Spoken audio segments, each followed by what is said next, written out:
The girl at the front desk had a thing for my boyfriend, so she decided to ruin my reputation in front of him. You know, she said, her voice dripping with fake concern, this young lady was here with a different man last night. She made a real mess of the sheets when she checked out too. Refused to pay the cleaning fee. She put a hand to her mouth, feigning shock. Oh my goodness. Did I say something I shouldn't have? Her eyes, wide and innocent, darted to my boyfriend. Neo, I'm so sorry. I just couldn't stand to see a good man like you being deceived. I told her to pull the security footage. She claimed the cameras were broken. What she didn't know was that this 5-star hotel belongs to my family. Ma'am, how can I help you?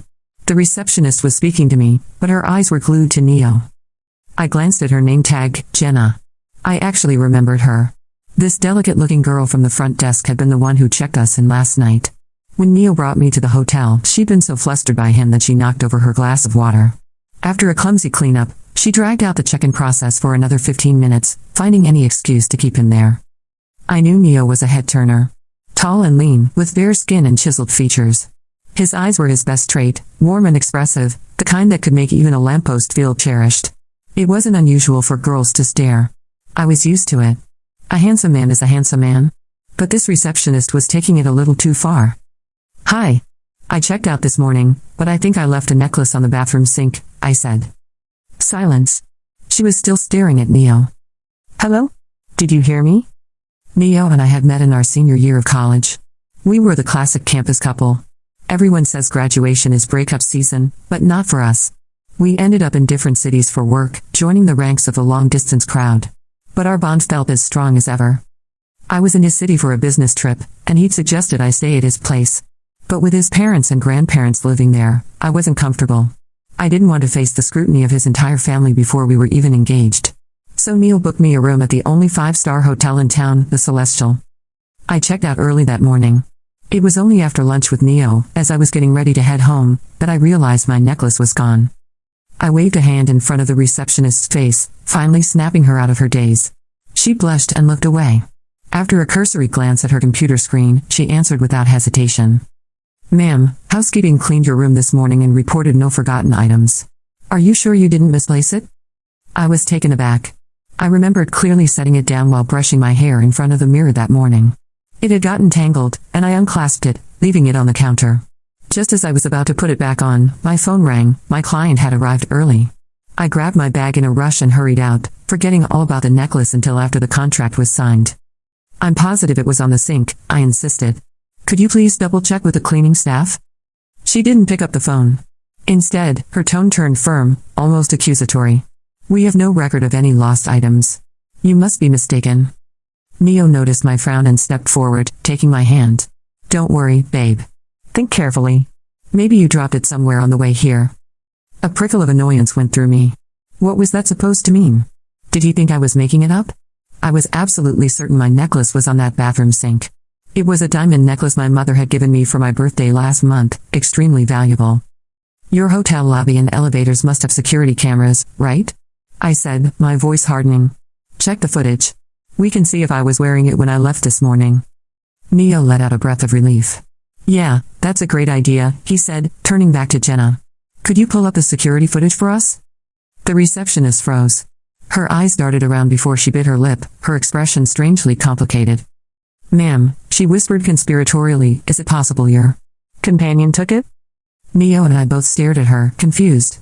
His face darkened immediately. Companion? What companion? He demanded. Jenna blurted it out. The man who stayed with this lady last night. She left first this morning. The gentleman checked out an hour later. When housekeeping inspected the room, she found stains all over the bedsheets. It's against policy, so we charged a cleaning fee. The gentleman refused to pay and made a scene. Neo's face flushed a deep crimson. What man? What the hell are you talking about? I was even angrier than he was. What was wrong with this woman? I'd been up until 3 in the morning finalizing a contract. What man? And dirty sheets? The insinuation was disgusting. My face went cold, and I fixed her with an icy stare. You realize slander is a crime, right? Repeat that. What man was in my room yesterday? She recoiled as if struck, taking 2 steps back. Maybe I remembered wrong, she stammered. Neo shoved me aside, his teeth clenched as he glared at me. Sandy, don't you dare threaten her. Then he turned back to the receptionist, forcing a strange smile. It's okay. Take your time. Don't be afraid. Jenna lowered her head, her voice dropping to a near whisper. We're not allowed to disclose guest privacy. I'm sorry. Just. Please forget I said anything. My head was spinning. A hot rush of blood pounded in my temples. Neo was no better, his eyes bloodshot, chest heaving with rage. Sandy, is this why you wouldn't stay at my place? No wonder you didn't answer my video call last night. It was because. His voice cracked. Who was he, Sandy? Who was the man? He didn't believe me. A complete stranger spewed nonsense, and just like that, he was questioning me? Questioning us? I stared at him, my heart squeezed in a vice. Was I really that kind of person, the kind who came to her boyfriend's city on business only to secretly hook up, then casually share a meal with him the next day? My silence seemed to confirm his suspicions. Jenna, seizing her chance, put on a show of consoling Neo. Sir, please don't be upset. Maybe that man was a relative. He was much older, maybe in his 50s. He was losing his hair. Perhaps it was her father? If she kept talking, I was going to explode. Shut your mouth, I roared. Spreading rumors is illegal. I'm calling the police. Get your manager. I want that footage. The color drained from Neo's face, shifting from red to sickly white. He gave me a long, hard look, a bitter smile twisting his lips. Sandy, you're really something else. You know I won't let you call the cops. What do you mean you won't let me? His eyes were filled with disappointment. My uncle is a cop. He runs this district. If you call them, there's a good chance he'll be the one to show up. Is that what you want? For everyone to know about this? You might not have any shame, but I do. I almost laughed from sheer rage. Neo, you've already found me guilty based on a stranger's words. You think you can stop me from calling the police? This receptionist slandered me, and my necklace is missing. Of course I'm calling them. Jenna gasped, covering her mouth as if struck by inspiration. Oh, that necklace. Don't tell me it was a gift from the gentleman last night? Neo's face grew darker and darker. Finally snapping, he grabbed my wrist. Sandy, stop making a scene. The necklace, that's all you care about? What about me? What am I to you? You're coming with me right now. His grip was like iron, crushing my wrist. I cried out in pain, fury threatening to consume me. We'd been together for 2 years. I thought I knew Neo, cheerful, kind, hardworking. His background was modest, but he carried himself with quiet dignity. He'd promised, Sandy, I'll work my tail off for you. We might not afford a mansion or sports car right now, but I'll do everything to give you a good life. But the truth was, my father owns a chain of luxury hotels. The very one we were standing in was just one of hundreds. My mother was in real estate. Their arranged marriage had united 2 powerful families. When they learned about Neo, they hadn't objected, on one condition: he couldn't know about our wealth until they had vetted his character. I had promised them, don't worry. Your daughter has impeccable taste. Neo is the best person I've ever met. Now my cheeks burned with shame. Let go of me. I yanked my arm free, meeting his murderous glare with my own. Neo, you believe a stranger over me? Then we're done. We're breaking up. My voice was cold and steady. From this moment on, we have nothing to do with each other. Touch me again, and I'll press charges for assault. Now get out of my way. I'm calling the police. I did not wait for Neo to move. I walked past him, past Jenna and her trembling eyelashes, and pressed the service bell twice. The sharp sound cut through the lobby hush like a blade. Conversations paused. Heads turned. A concierge at the far end looked up, startled. Good. I wanted an audience. When someone is trying to bury you with lies, sunlight is the only shovel that digs you out. A door behind the front desk opened and a middle-aged man in a navy suit stepped out. He had the polished calm of someone who had spent 20 years apologizing for other people's mistakes. His name tag read Marcus Liu, duty manager. Is there a problem? He asked, voice level. Yes, I said. I am a guest. My name is Sandy. I checked out this morning from 2306. I returned to ask for help locating a valuable necklace left on the bathroom sink. Your receptionist refused to call housekeeping, refused to check the cameras, and then suggested I had spent the night with a man and left the room in a state that required a cleaning fee. She implied the necklace might have been a gift from that so-called companion. That is slander. And my item is missing. Jenna turned pale. Sir, I never said, I only thought, I mean. Marcus raised a palm without looking at her. He studied me instead. I would like to resolve this at once. May we speak in the back office? We will speak here, I said. I want the cameras checked now. I want the housekeeper on duty for my floor to come down. And I want your head of security to join us. If your cameras were broken last night, you have a log. If they were working, we can verify what I was wearing when I left. It is simple. Neo tugged my sleeve. Sandy, please, this is not necessary. You are making a scene. I faced him. No. I am defending myself. There is a difference. He flinched, as if the line itself had struck him. When my boyfriend stepped back, Jenna took a step forward, tears shining. Mom, I am sorry. I spoke out of turn. Please do not call the police. I had no intention of walking any of this back. Call your head of security now, I told Marcus. And while you do, log a formal incident report. I am missing a diamond necklace. It was on the sink. The model is easy to identify. Marcus hesitated for half a second. Then his training kicked in and he nodded. Of course. Please give me a moment. He lifted the phone, dialed 2 extensions, and spoke in clipped phrases. A security guard in a gray blazer appeared first, then the head of security himself, a compact man with clear eyes named Torres. A housekeeping supervisor, Rosario, arrived with a tablet tucked under one arm, hair pulled into a tight bun. They formed a small semicircle behind the desk, the kind of internal phalanx hotels put between guests and the truth. I repeated what had happened, without heat and without gaps. Torres listened without blinking.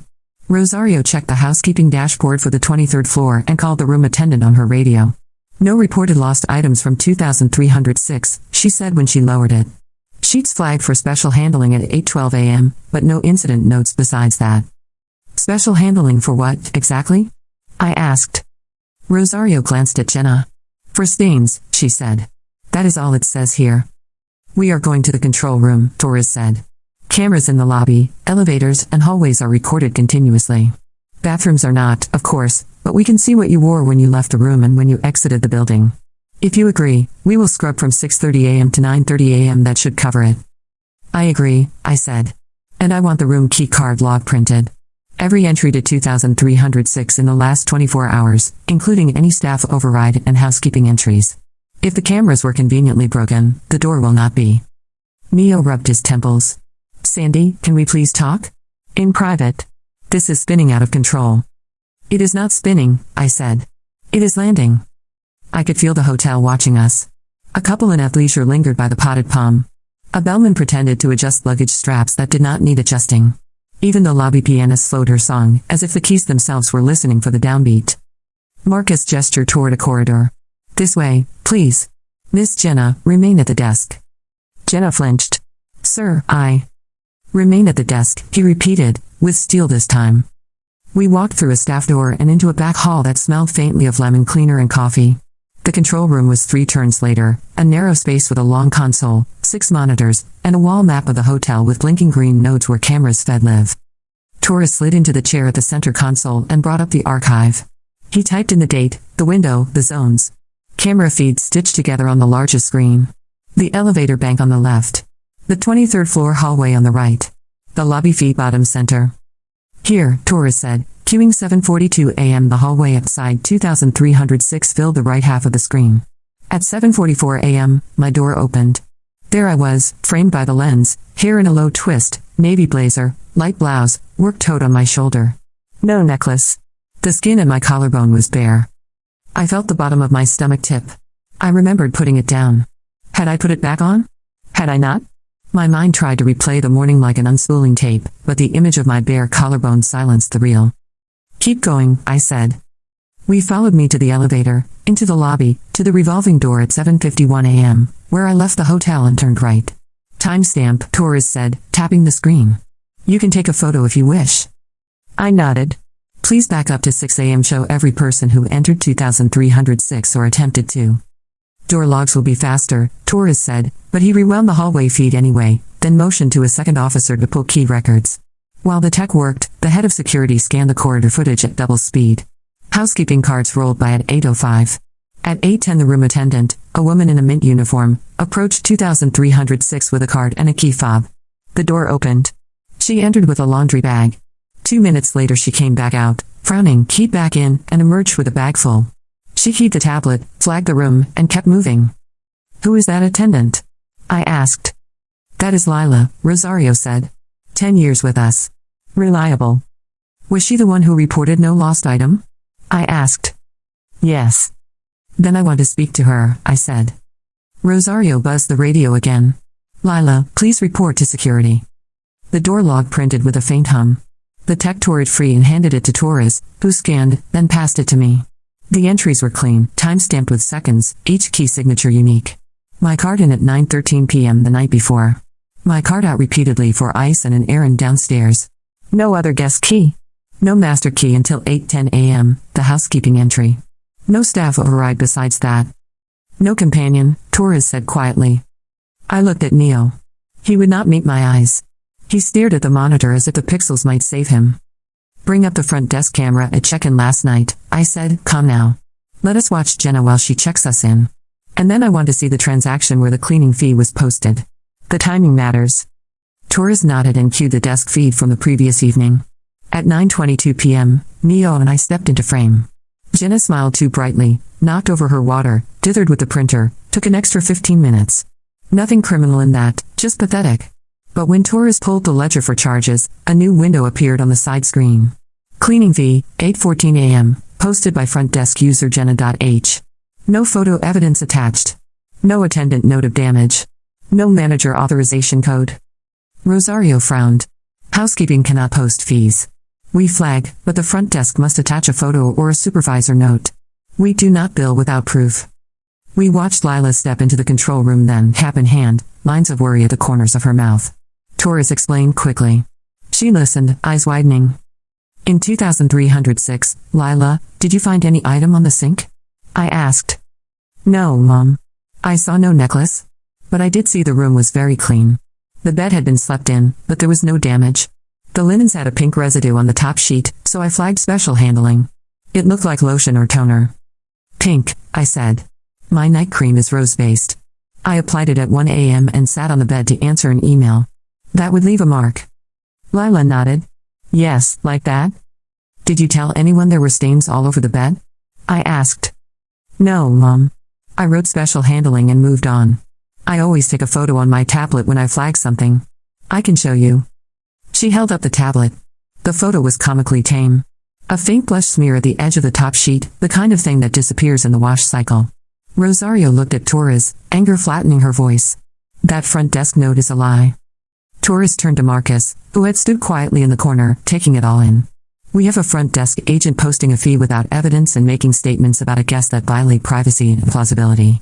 We have camera footage disproving the allegation of a male companion. We also have a missing property complaint. My recommendation is immediate suspension pending investigation, full footage export, and notification of the general manager. Do it, Marcus said. He looked at me then, like he was trying to guess which way the wind would blow. Miss Sandy, I apologize for our failure to protect your privacy and dignity. We will waive last night's room charge and the cleaning fee and open a property loss case at once. I folded my arms. You will preserve all footage from the time of my check-in to the present. You will audit Jenna HS transactions for the last 60 days. And you will print for me every access log for staff doors on the 23rd floor between 7:30 a.m. and 8:30 a.m. today. If someone went into my room after I left, they did not use my key. Torres was already typing. Smart request, he said. We have motion sensors on the emergency stairwell doors. The second feed came up. A side stairwell on the 23rd floor. At 7:58 a.m., the door cracked open. A figure in a black hoodie slipped through and moved down the hall away from camera range, hugging the wall. No face. No staff badge. The person moved with a quick, stiff gait of someone who thinks a camera will forgive a slouch. At 8:01 a.m., the figure returned the way they came, hoodie still up, hand in pocket, and disappeared into the stairwell again. Torres froze the frame. Zoomed. Still fuzzy, but a small detail popped. The left wrist flashed a bracelet of pale beads. Not hotel standard. Not housekeeping. Not security. We all looked at each other. Jenna had a bracelet. Pale stone beads with a tiny gold charm. I remember because it had clicked softly against the desk when she handed me the pen at check-in. Bring up the staff entrance camera on the lower level, I said. Show me Jenna arriving this morning. Zoom her left wrist. Torres shrugged and pulled the feed. At 7:32 a.m., Jenna strode into the staff entrance, coffee in hand. Zoom. Left wrist. The bracelet gleamed. He advanced the footage to 8:09 a.m., when the staff elevator doors opened to the lobby. Jenna stepped out, tucked something into her blazer pocket, and walked to the desk. Torres went back to the stairwell clip, froze the wrist again, and placed the two frames side by side. Same pale stones. Same charm. Rosario drew in a breath. Sir, that is Jenna. Marcus closed his eyes for a second, then opened them with a tired kind of resolve. We will call the general manager now. Call the police, I said. Neo finally spoke again, his voice raw. Sandy, your uncle will be the one to show up. You will be humiliated, and it will go viral. Please. Let the hotel handle it internally. My laugh was small and humorless. The person who should worry about a viral clip is the one who lied and the one who believed her. But this is not about revenge press. It is about the truth. If the necklace is missing, it is theft. If the rumor was used to block my request for footage, it is obstruction. The officer who shows up will be a professional. If your uncle arrives, he can recuse himself and send another unit. If he does not, we will note the conflict on the record. Either way, I'm done hiding to keep other people comfortable. Something in his posture wilted. He looked like a building after the scaffolding has been pulled too soon. He nodded once, small, as if to say he had been wrong and the word itself would break his teeth. Torres spoke into his radio. Front desk agent Jenna H. To be detained in a conference room pending arrival of police. Discreetly. No lobby scene. We returned to the lobby by the back corridor. Marcus signaled the supervisor with a glance. She approached Jenna and whispered in her ear. Jenna went rigid. She pasted on a smile that trembled at the edges and followed the supervisor into a side corridor. Her pale bracelet flashed once as she turned. Neo and I stood near a column while Marcus called the general manager. The pianist started a new piece, something bright and relentless that sounded like a chase. Neo rubbed his face, voice hoarse. I am sorry. I stared at the marble floor. For believing a stranger over you, he added when I did not answer. I heard those words, and I let them mean something that had nothing to do with you. I humiliated you. You were brave and I called it a scene. You asked for the truth and I tried to stop you. I am so sorry. I wanted to believe that apology would fix the yank on my wrist, the crack in my voice when he asked who he was to me, the way the room had tilted toward his anger and away from my certainty. But apologies do not rewind tape. They only mark the frame where the damage stopped. This is not about me being brave, I said. This is about me being consistent. I told you what happened. You chose not to believe me. That is a choice. It was not an accident. He winced. I know. The automatic doors hissed open. 2 officers stepped into the lobby. The taller one scanned the room, eyes settling on Marcus, then on me. He did not look like an uncle. He looked like a clock at the end of a test. Torres approached with a folder, spoke to them quietly, and gestured toward a meeting room. The officers nodded, then turned to me. Ms. Sandy, one said. I am Officer Rios. We understand you wish to file a report for a missing item and for defamation at a hotel. We will take your statement and secure evidence. Would you like to proceed here or in a private room? In the room, I said. And I want to add that I requested footage earlier and was told the cameras were broken. That information appears to have been false. We will include that. The conference room was small, glass-walled, with a view of the lobby. On the other side of the glass, the supervisor guided Jenna into a twin room down the hall and closed the door. Jenna looked smaller without the desk between her and the world. Her bracelet looked larger. I gave my statement cleanly. The timeline. The necklace.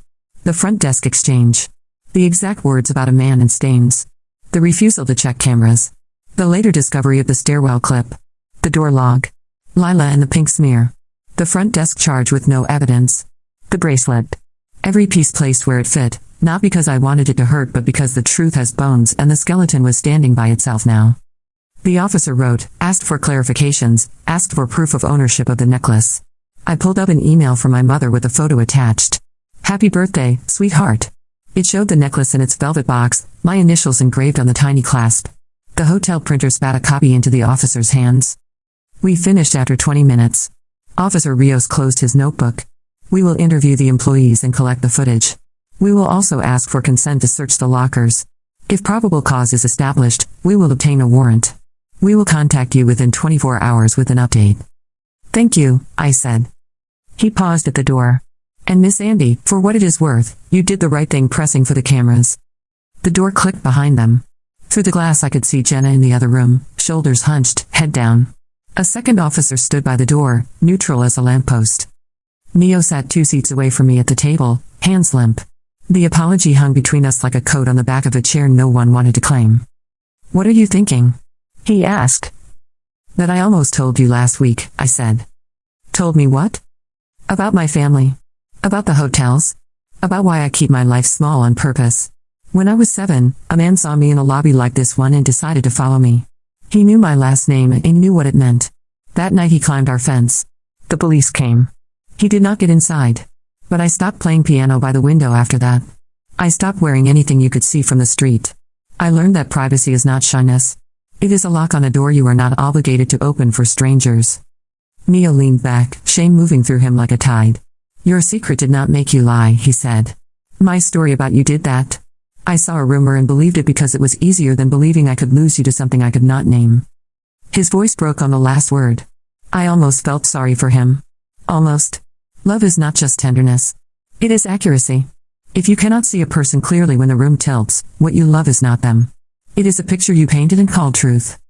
The general manager arrived then, brisk and controlled, with an apology that would have comforted a jury. He promised an external audit of front desk transactions, paid for a car to take me wherever I wished, and gave me a direct number to call day or night. He offered to accompany the officers to the locker area. He did not try to negotiate with my anger. He respected it. I accepted his card and stood. I will be returning to collect my necklace when it is found, I said. And I will expect a written account of your findings by end of day tomorrow. You will have it, he said. Neo rose too. He followed me into the hall like a shadow. At the lobby doors he stopped. Can I walk you out? He asked. You can walk, I said. Whether it is beside me is up to how you walk from here. We stepped into the afternoon heat. The city air smelled like bus brakes and oranges from the juice stand on the corner. Traffic sang its thin metallic song. For a moment I just stood there, feeling the world be ordinary around me. It was a relief. Drama is heavy. Reality weighs less than a lie. Sandy, he said softly, I do not deserve another chance. But I am going to earn one anyway, even if you never give it. I will give a statement to the police. I will call my uncle and tell him to keep his distance from this case. I will write an apology you can keep or throw away.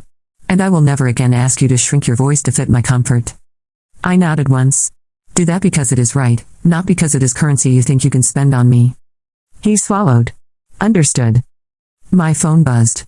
A text from an unknown number. The preview line said, we found something. Please return to the conference room. I turned the screen and showed it to Neo. He exhaled, long and shaky. I walked back inside.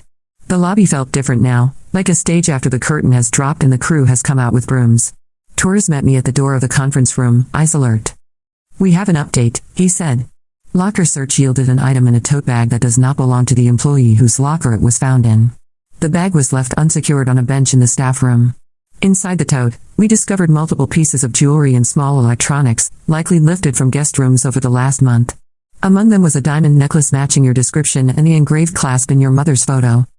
Jenna? I asked. Torres shook his head. The tote was not in Jenna's locker. It was in another locker. But the staff room camera shows who placed it on the bench 5 minutes before we arrived. He turned the monitor toward me. The screen showed the staff room. A person entered quickly, cap low, mask up. Not Jenna. Taller. Broader shoulders. The figure dropped the tote on the bench, glanced around, and left. When the door swung wider, the camera caught the shortest, sharpest glimpse of a face in profile. Not a stranger. Someone I had seen before and had not registered because I had not needed to. Neo leaned over my shoulder and sucked in air. He whispered the name like an answer key he had ignored the entire exam. I stared at the pause frame and felt a new kind of cold move through me. Not lobby cold. Not slander cold. This was the kind that begins at the base of the neck when a story cracks and light pours through the seam, revealing a second story underneath it, one you had not known you were in. Torres looked at me carefully. Miss Sandy, we will need you calm for this next part. I was calm.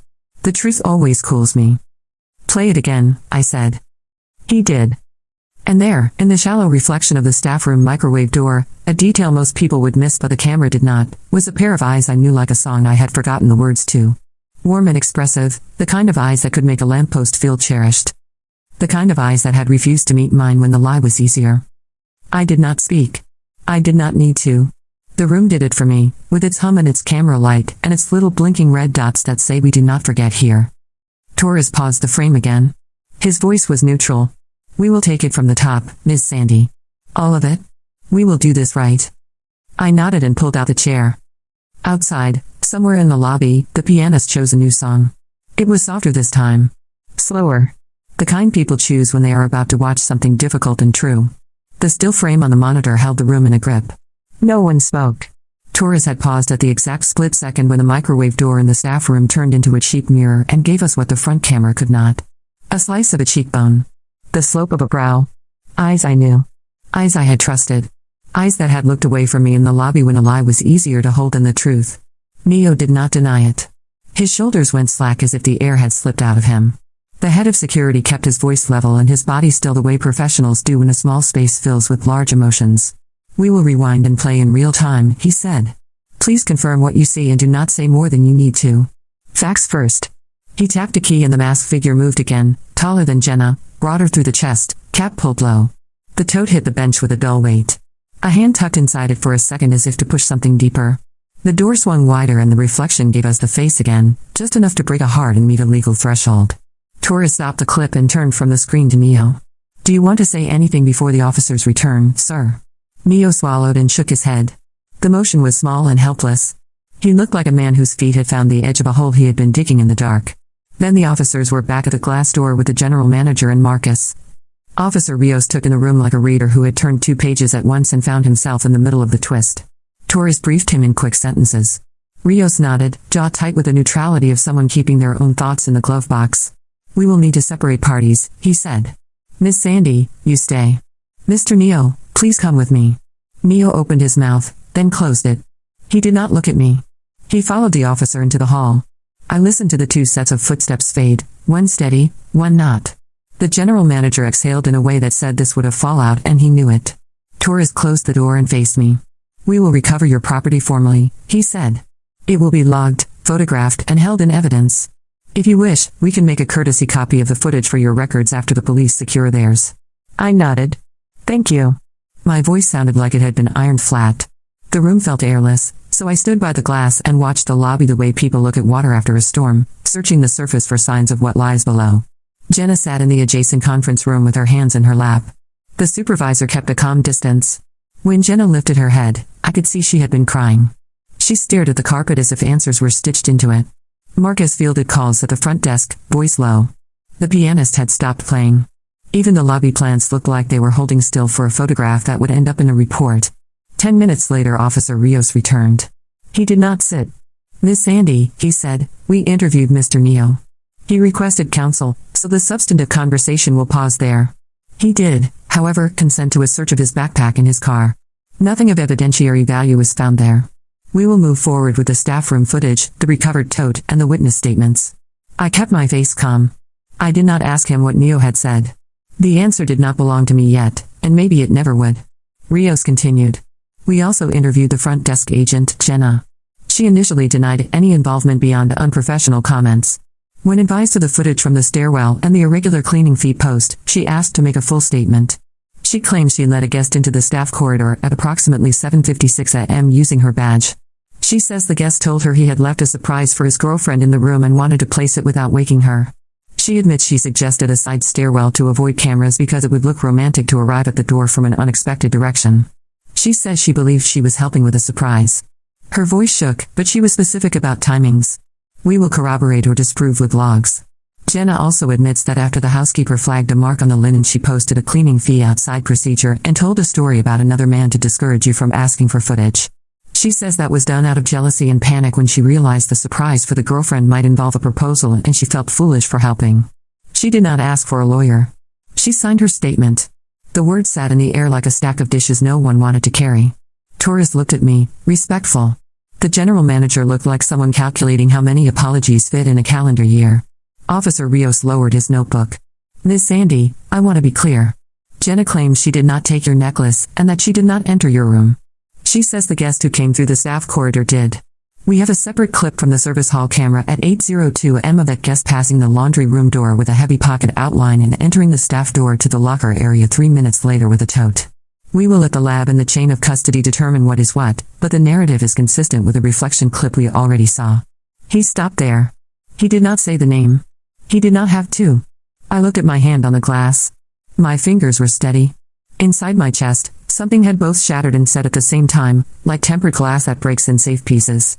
I had loved a man who could not hold a moment in his hands without trying to control it with a story. When that story failed, he reached for my mother's gift as if the shine on my collarbone belonged to his fear. I turned back to the table. Thank you, officer, I said. Please proceed as you need. If you require further statement from me, I will provide it. He nodded and left with Torres to finish the checklist of a day that had suddenly become larger than a day. The general manager remained. His apology was simple and correct. We failed you. We will cooperate fully. We will review our staff access procedures. We will make this right so far as it can be made right. I accepted the words and not the burden of comforting him. It was not my job to hold up the ceiling for a building that had forgotten where its pillars were. A second officer escorted Jenna past the glass then. She did not look over. Her bracelet was gone. Without it she looked younger and also older, as if the beads had been a kind of mask. I remembered the way she had stared at Neo at check-in and felt something human and tired move through me. Some people fall in love with a picture and then kneel to keep it from tipping. It does not excuse anything. It only explains why the lie came out so fast and so smooth, like a ribbon from a box. My phone buzzed. Not a number I had saved. A message that said I am sorry and that was all. I did not answer. I did not need to know if the sender was Neo or his uncle or a mutual friend who had already heard the lobby version. Apologies in transit are like luggage with no one at the carousel. They circle and circle until someone with a vest decides to wheel them to a back room. Officer Rios returned with a small evidence pouch and a printed property receipt. He set them on the table with care. We recovered your necklace from the tote, he said. It will remain in our custody for now. Here is a photograph for your reference and for your insurer if you wish to notify them. We will release the item to you when permitted. I signed where he indicated. The photo held the necklace in perfect focus, the clasp turned just so, my initials small and exact. I touched the glossy paper with my fingertip and felt a kind of quiet that had nothing to do with the room. It was the quiet you hear when a door closes that should have been closed long before and the wind stops finding a way under it. There was still the matter of my parents. There was still the matter of the truth I had kept folded small like a letter I could not bear to mail. I did not owe anyone a speech. But I owed myself a life that did not bend around other people's comfort.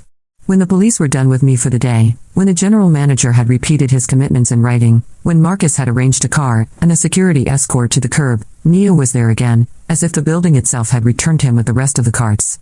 He did not reach for me. He did not say my name. He stood with his hands at his sides like a student in a hallway waiting to be sent home. Officer Rios stood near enough to watch, far enough to let dignity breathe. I stopped because stopping was honest. I did not owe him a goodbye, but I would not pretend he was heir. Neo spoke first.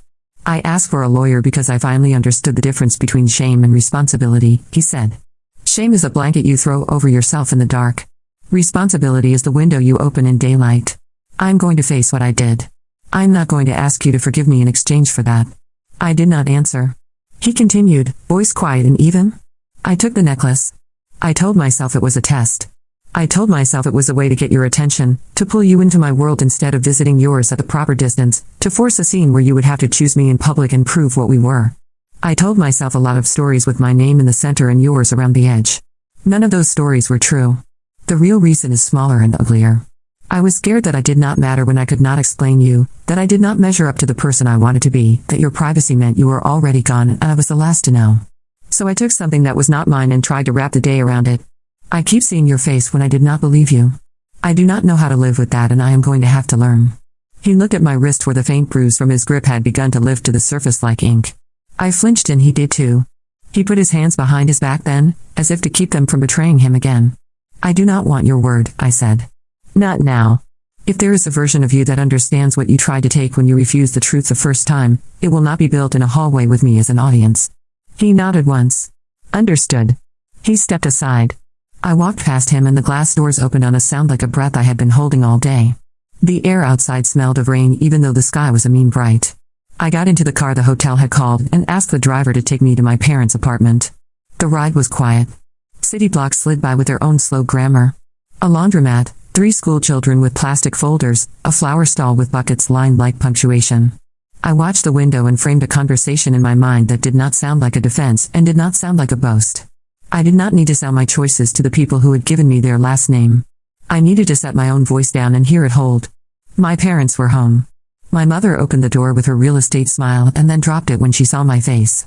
My father stood from the sofa, eyes sharp, as if he still lived in a time when strangers could make their way through a lobby without a badge. I sat them down and told them everything. I told them about the lobby and the rumor and the cameras and the stairwell and the staff room and the reflection in the tote. I told them about how I had kept the shape of my life small by choice, how a fence built out of privacy had kept me safe when I was a child but had started to limit the light as an adult. I told them I was done using secrecy as a love language. I told them I would not be parading our name like a banner either. I would live like a person who can be seen and still belong to herself. My mother took my hands. She did not ask why I had not told them sooner. She only said, I am sorry for the day you had to carry alone, and I am proud of the day you carried in public. My father asked questions. Practical ones. Did you keep copies? Did you sign nothing without reviewing it twice? Did the officer give you a card? When I showed him the photo of the necklace, he smiled in that small way he does when a number on a spreadsheet balances after weeks of refusing to. He asked if I wanted him at the station in the morning.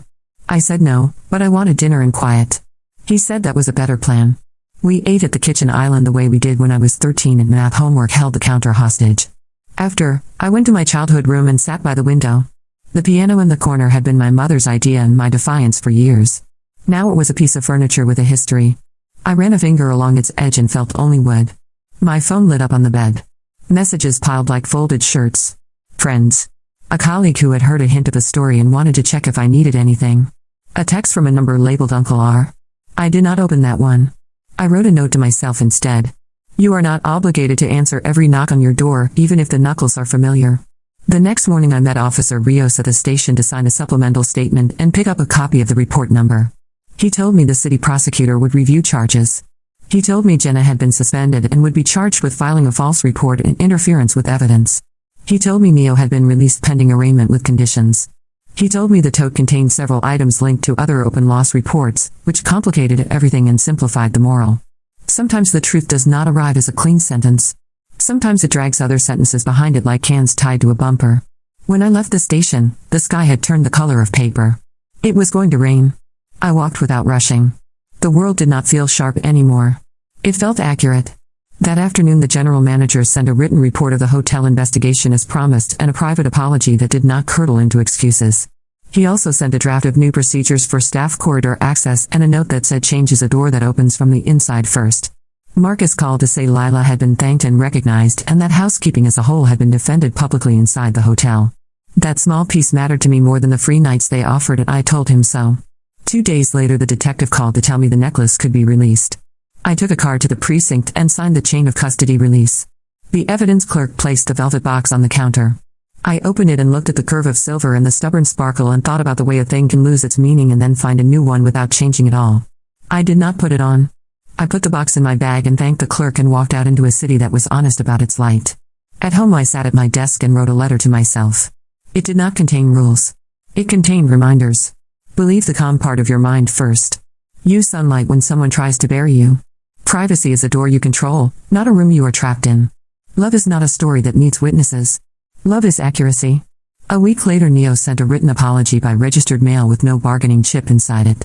I read it once and placed it in a folder marked legal. I did not frame it as closure. Closure is a word people use when they want a ceremony. Life rarely gives ceremonies on schedule. It gives mornings. It gives you a chance to decide what version of yourself you will bring to the lobby today. Several weeks after that, I returned to the Celestial, not to haunt a memory but to measure it. The lobby smelled like lilies. The pianist was new. The desk had a different agent, calm and professional. Marcus saw me and came over. He did not make a speech. He only asked if I would like a tour of the upgraded security room. I said yes because seeing the bones of a building makes the skin easier to trust. Torres met us there. He showed me the new access controls and the logs and the way an alert would fire if a staff badge opened a guest corridor door outside a policy window. He did not mention names. He did not need to.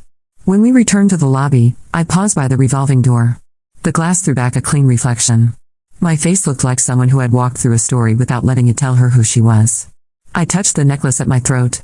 I had put it on that morning, not to prove anything to the hotel or to the past, but to remind myself that value is not what someone can take. Value is what remains when you refuse to let a lie set the price for your life. Outside, the day was ordinary in the best way. The bus brake sighed. A vendor called out oranges and mangoes. A child laughed at a pigeon that refused to be impressed. I stepped into that sound the way you step into a song you know by heart and only now understand the words. There would be new days. Some would be quiet. Some would hold tests dressed up as romance. I would not fail them by forgetting what I had learned in the lobby with the cameras and the piano that went silent and the man with the warm eyes who chose a story over a person. The Celestial does not forget, Torres had said in another chapter, but the real lesson was that I did not need a hotel to remember for me. I could be my own record. I walked away from the revolving door and the building that had tried to teach me to be small and then helped me be exact. My phone buzzed. A work email. A friend asking about dinner. My mother sending a photo of a lemon tree she had coaxed into bloom on a balcony that had only ever grown in patience before. The message said it took time and heat and the right cut. I smiled and wrote back that I understood. I did not look over my shoulder. I did not need to. The truth was not behind me. It was something I could carry without bending. And when the rain finally came an hour later, it felt like a promise kept.